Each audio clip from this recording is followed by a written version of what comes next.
سعد بن معاذ وسو عمره تغي عمرو يمي صاحبكii buu ku soo degay saaxibkiina wuu soo kaxeeyay wuxuu rabaa inuu cimradiisii guto abi jahl wuxuu ka cadhooday muslimkan meesha marmaraya abi jahl baa war xun sheegay oo uu hanjabayo saxaabiga kan sacd ibn macaadna waa iska dhiciyay waa u jawaabay umayya markaa sacad la hadlo wuxuu yidhi ma warkaasaa waxaad ku leedahay odaygii reer maka ugu weynaa abalxakam baad waxaa kula hadlaysaa buu leeyahy sacad oo cadhaysan oo labadii gaal ay isu raaceen ayaa umaye wuxuu ku yidhi yaa umaya fawallaahi laqad samictu rasuula allahi sala allahu calayhi waaalih wasalam yaquul innahum qaatiluuk adigu maxaabaad igala hadli ilaahay rasuulkiisii baan maqloo sheegay inaanu adiga ku dili doonne adiga in lagu dili doono nebi maxamed baaban ka hayaa maxaad ka warramay buu yidhi umayya markaa wuu naxay ilan sacdo maka jooga waayo abu jahli safdhaafee ayaa markuu umayya yidhi odayga sidaa ha ula hadlin ayuu umayya u sheegay inay muslimiintu dili doonaan umayya wuxuu yidhi bimaka ma makaa laygu dilaya anuu maka jooga ma ikhtiyaal iyo wuxuunbaa laygu samaa maka gudaheedaan ku dhimanaya qaala sacdun laa adri ma ogi buu yidhi meesha lagugu dilayo laakiin nebi maxamed wuxuu ii sheegay calayhi salaatu wasalaam in lagu dilayo mar hadduu nebigu sheegayna waa lagu dilayaa weeyaan umayaa naxay dabeetana haweenaydiisii xaaskiisii buu tegay wuxuu yidhi yaa ummu safwaan alam tara maa qaala lii sacdu safwaan hooyadiiye miyaad ogeyn buu leeyay maanta ninkii sacad ahaa wuxuu igu yidhi oo muxuu ku yidhi bay tidhi qaala zacama ana muxammadan akhbarahum annahum qaatilii wuxuu sheegtay buu yidhi wuxuu yidhi nebi maxamed baa u warramay inay ii dili doonaan waxaan ku idhi ma makaa laygu dilayaa wuxuu igu yidhi may qisadii buu u sheegay u fiirso gaaladu siday u rumaysnaayeen nebi maxamed warkiisu inuu dhabyay umayata bnulkhalaf baa markaa wuxuu yidhi wallaahi laa ukhriju min maka muu odhanin makaa lagugu dilayaa soo maaha ilaahay baan ku dhaartay anigu weligay maka kama baxayo xaggoodaba ninkii qabta ha dilaan ayuu umaya leeyahy anigu waxaan iska joogayaa makaan fadhinaya maalintii beder markay gaadhay ee warkii soo dhacay ee abijahl soo kacay ee ciidamada ururinayay oo abijahl leeyahay adirkuu ciirakum war xoolihii baa laynaga dhacay ha la gaadho ayuu umaya dib isu nabo wuxuu yidhi bela baxda waa diiday inuu soo baxo abi jahl baa waxaa la yidhi odayadii waaweyneed ee quraysheed raggii ugu xoolaa badnaa rag ka mid ah ayaan baxaynin abu jahl baa u yimi wuxuu ku yidhi yaa aba safwaan innaka mataa maa yaraaka annaasu qad takhallaft wa anta sayidu ahli اlwaadi takhallafuu macak ma maantaad adigu hadhi buu yidhi aba safwaanow hadday reer quraysheed ku arkaan inaad adigu dagaalba u baxayn oo aad fadhido dee cidi raaci maysa buu yidhi cidi dagaal tegi mayso beder waxaan la tagaa ma jiraan haddaad maanta adigu fadhido ee dadka ha niyad jebinine soo baxo soo raac buu abijahl leeyahy isna warkii baa meel ugu guntanaa waa lagu dilayaa warbixi maayo buu yidhi abijahl baa waa ibliis buu haye xag iyo xaggaba ka maray abijahl waa fircawna hadihi lumma ayuu nebi maxamed ku tilmaamaya calayhi salaatu wasalaam abi jahl baa xag iyo xaggaba ka maray markii dambe wuxuu yidhi amaa idaa galabtanii fawallaahi la ashtariyanna ajwada baciirin bimaka mar haddaad iga xoog badatay oo inaan baxo ay qasab noqotay awrka u dheereeyo reer maki haddaba iga iibiyaan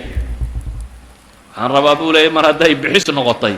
oo ay tahay inaan raggu dagaal tegin in anugu raaca mooyaane waa ku raacayaa laakiin ilaah baan ku dhaartay waxaan gadan buu yidhi awrka ugu orod badiya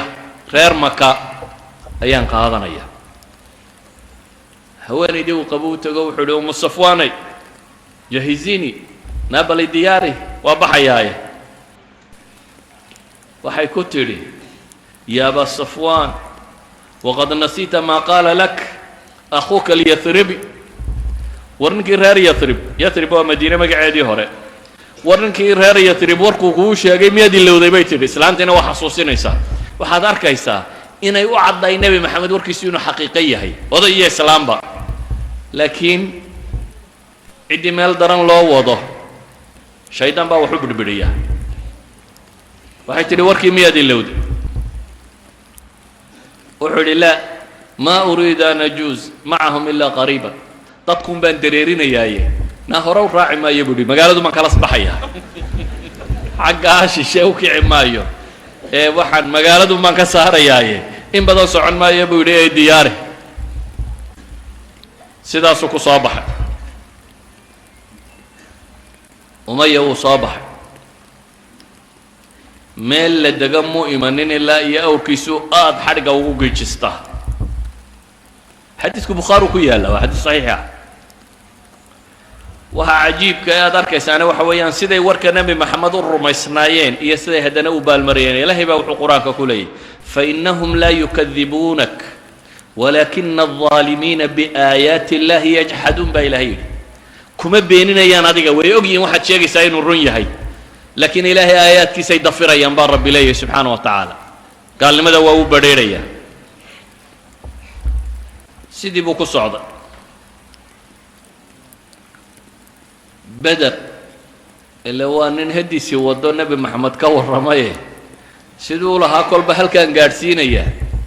ayuu beder ku yimi beder buu dagaalkii galay dagaalkii markuu dhacaa weerar lagu soo qaado weerarka markii lagu soo qaadayna isagu qoladii isi dhiibtay buu ku biiray ila ninkani wuxuu isleeyay waa lagu dilaya qoladii la qabqabtay buu ka mid ahaa waxaa qabtay nimay hore isu yaqaaneen cabdiraxmaan ibnu cawf ayaa qabtay isagii iyo inaanu dhalay oo cabdiraxmaan wado ayaa bilaal soo baxay ninkani waa ninkii bilaal cadibi jiray ee dhagaxa ku saari jiray meesha tani axadka u guri jiray waa ninkuu bilaal addoonka u ahaan jiray bilaal oo dagaalka ku jiraa wuxuu arkay umayo oo maxbuus oo la sii wado fawallaahi laa najawtu in najaa buu ku dhaartay ilaah baan ku dhaartee maanta anigiiyo isagu inaanu midkaayo unbaa badbaadaya ma wada noolaanayno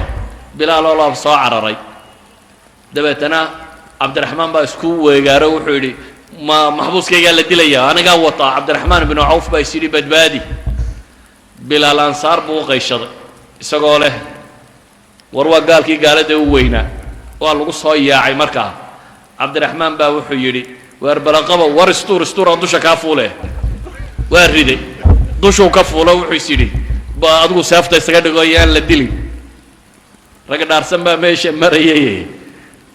maca cabdiraxmaan oo dusha ka saaran bay hoosta ka geliyeen seefaha oo kowba lagaga siiyey cabdiraxmaanna addin baa laga dhaawacay umayata bnu lkhalaf halkii loo waagaaraa naftu kaga baxday nebi maxamed baana u sheegay calayhi salaatu wasalaam in la dili doono amhila kale aan tilmaamo dalaa'il nubuwa waxyaabaha tilmaamaya waxaa ka mid ah saxaabada qaar raggii la joogaya ayuu wuxuu tilmaamay dadkii markaa safka muslimiinta soo raacay qaar buu wuxuu sheegay suu'il khaatima inay ku dhimanayaan ninbuu wuxuu nebigu yidhi calayhi salaatu wasalaam hada min ahli nnaar iyadoo la dagaalamayo buu wuxuu yidhi kan isagu ahlu naarku ka mid yihi saxaabadii waa yaabeen dee ninkan muuqaalkiisa sare ninkaa muslimkaa bay u arkaan dagaalkana xagga muslimiintu kaga jira gaalana waa lala dirirayaa nebi maxamedna wuxuu leeyahy calayhi salaatu wasalaam kani ahlu naarku ka mid yihi dagaalkii markii uu adkaaday abu hurayra xadiidka warinaye ayaa wuxuu leeyahy ninkani wuu dhaawacmay kadibna wuu dhintay isagaana isdilay akhiiran isaga ayaa isdilay oo habeenkii markay ahayd wuu dhaawacmay habeennimadii markii ay gaadhay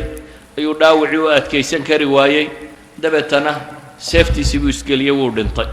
nebiga calayhi salaatu wasalaam loo soo sheego waxaa la yidhi ninkii aad tidhi waa ahlu naar isagaa isdilay allahu akbar buu nebigu yidhi ashhadu annii cabdullaahi wa rasuulu